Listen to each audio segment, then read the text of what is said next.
Hello, my name's Dave Hutchison. I'm here today at the Simeone Foundation Museum in Philadelphia as we have an exhibition of Lotus cars to present. Back in the summer, I got an email from Kevin Kelly, who's the director of the museum now, and he suggested that we do Lotus cars. I said, I think that's a fantastic idea, and in the months to follow, we have assembled a collection of Lotuses pretty much from their inception in 1952 to present day. Our exhibition starts here with a Lotus Mark VI, one of only about 100 built. It's Lotus's first introduction into a road car. It's the bare minimum in motoring. There's no cup holder, there's no ashtray, there's no heater, there's just a car and you, and it's pure driving. Next we have a Lotus Mark IX. Only a couple dozen of these cars were built. Note the fins in the back, very aerodynamic. This is the first entry for Lotus into Le Mans. This car was brought here by Kevin McGovern. Absolutely beautiful design and Coventry Climax based, a wonderful car. This car I know very well. This is a Series 1 Lotus Elite. We restored this car at Ragtops a number of years ago. Been cared for by a dear friend. There you go. This engine is fitted with dual Webers, giving it more power. Coventry Climax engines, been rebuilt to stock specifications. This car weighs very little and has a lot of power. So this Lotus Elite is a right drive car, as you can see, fitted with a less-than steering wheel. Beautiful red interior, blue exterior, restored to concours specifications, and is equipped now with a 5-speed.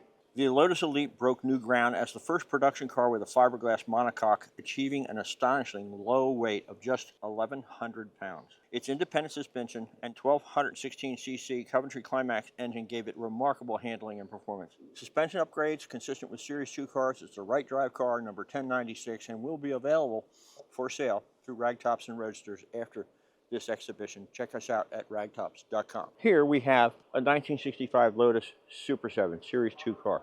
This is a very spirited ride. It's powered by a Ford Cosworth engine, probably makes over 150 horsepower. It has the Brooklyn windscreens on it that gives you a lower drag coefficient. It has the clamshell fenders. Some of them were equipped with cycle fenders. And this particular car is a quick car. This is where Colin Chapman made about 1,300 of these cars over the years. Chapman's concept was simplify and add lightness.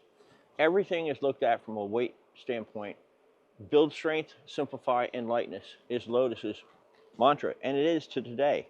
If you look at this, it's just very much the basics. Steering wheel, tachometer, speedometer, temperature gauge, and off you go. This does not look like the earlier Lotus cars I've shown you.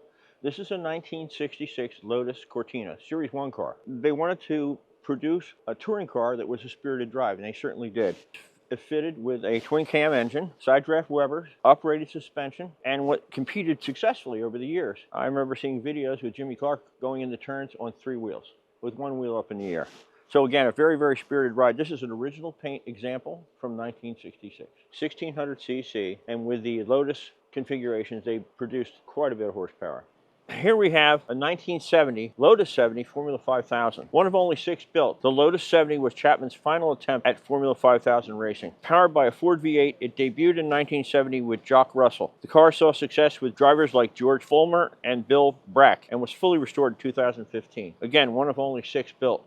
This 1971 Lotus Type 69, presented by Kyle Kaulbach, is equipped with a 1600 Formula Ford engine. Could be Formula Ford, Formula 2, Formula 3000. It was Lotus's last attempt in Formula cars in 1971.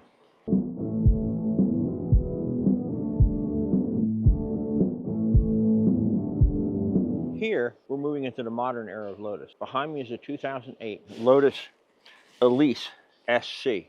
Its supercharged 1.8-liter Toyota twin-cam engine produced 218 horsepower, offering exhilarating performance in a car weighing a little over 2,000 pounds. Fewer than 300 were sold in the U.S. This first-year example has covered fewer than 17,000 miles. One of 5 factory-built race cars, this Esprit X180R took the IMSA Supercar Championship driven by David Murray to multiple podium finishes. Doc Bundy clinched the 1992 Drivers' Championship in a sister car. Still, in its original factory race spec, this Esprit X180R continues to battle on the track in vintage racing events. Again, one of 5 factory-built race cars. The 1964 Lotus 30, one of about 30 cars produced. Recently donated to the museum, this car was driven and raced by Bill Orr and now has a permanent home as part of the collection at the Simeone Museum. Equipped with a Ford 289 V8, this car produced a lot of horsepower, but still retained wishbone frame. This is the reason we're featuring Lotus here this year. Lightweight, very powerful, and not fully sorted by Lotus, never fully developed into a successful race car, but still part of their history. Fantastic contribution and part of the permanent collection here now at the Simeone Museum. We end up here, the final version of an internal combustion car that Lotus has designed for 2025. It's a Lotus Emira, brought here by Lotus of Philadelphia. 2 engine options are offered that give this car remarkable performance and handling. Again, this is Lotus's last attempt at an internal combustion engine. It's my understanding they're going to go all electric for 26 at this point in time. So we've shown you a range of Lotuses from 1956 to 2025 of build strength, add lightness, and that's the passion behind all of Lotus in their street cars, in their race cars, everywhere. All their technology that they still have a hand in throughout the world. So thank you very much for joining us here at the Simeone Museum. This show will be here through the 23rd of February. Stop by, take a look for yourself, and enjoy the exhibit. Thank you.